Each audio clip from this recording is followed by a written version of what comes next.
როგორ უნდა გაიგო, გაქვს თუ არა ნორმალური წონა, ხომ არა გაქვს ჭარბი წონა ან წონის დეფიციტი. ამისთვის არსებობს სხეულის მასის ინდექსი, ანუ BMI, რომელიც უდრის თქვენი წონა გაყოფილი თქვენი სიმაღლის კვადრატზე.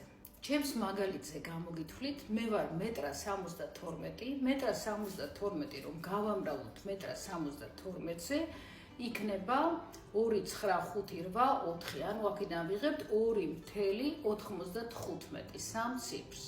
შემდეგ ჩემს წონას, რომელიც არის 71, ამას გავყოფ 2,95-ზე. 2,95-ზე და მივიღე 24. სხეულის მასის ინდექსის ნორმალური მაჩვენებელია 18,9, ანუ 18,5-დან 24,9-მდე. ამიტომ, რადგან ჩემი BMI არის 24, მე ვჯდები ნორმაში. თუმცა აქვე მინდა გითხრათ, რომ BMI არ არის უნივერსალური მაჩვენებელი და ზოგ შემთხვევაში შეიძლება BMI ჯდებოდეს ნორმაში, მაგრამ მაინც გქონდეთ ჭარბი წონა. მაგალითად, ან პირიქით შეიძლება იყოს ცოტა მაღალი და არ გქონდეთ ჭარბი წონა. რატომ? იმიტომ რომ ზოგს აქვს უფრო მეტი კუნთი, ზოგს უფრო მეტი ცხიმი და აქედან გამომდინარე იცვლება წონა.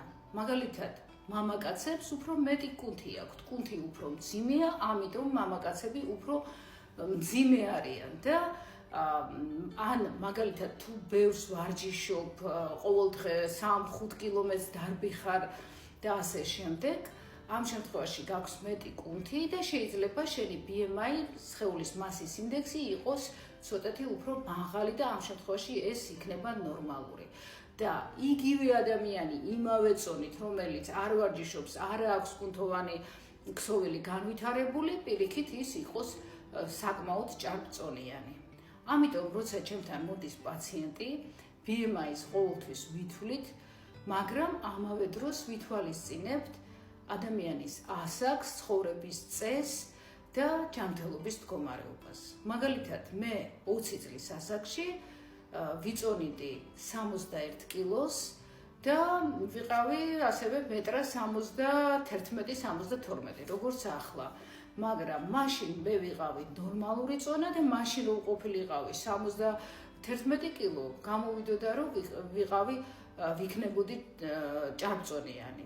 მაგრამ ეხლა ჩემ ასაკში ეს წონა მეტნაკლებად ნორმალურია, თუმცა სურვილი მაქვს რომ 1-3-4 კილო დავიკლო, მეტი არა.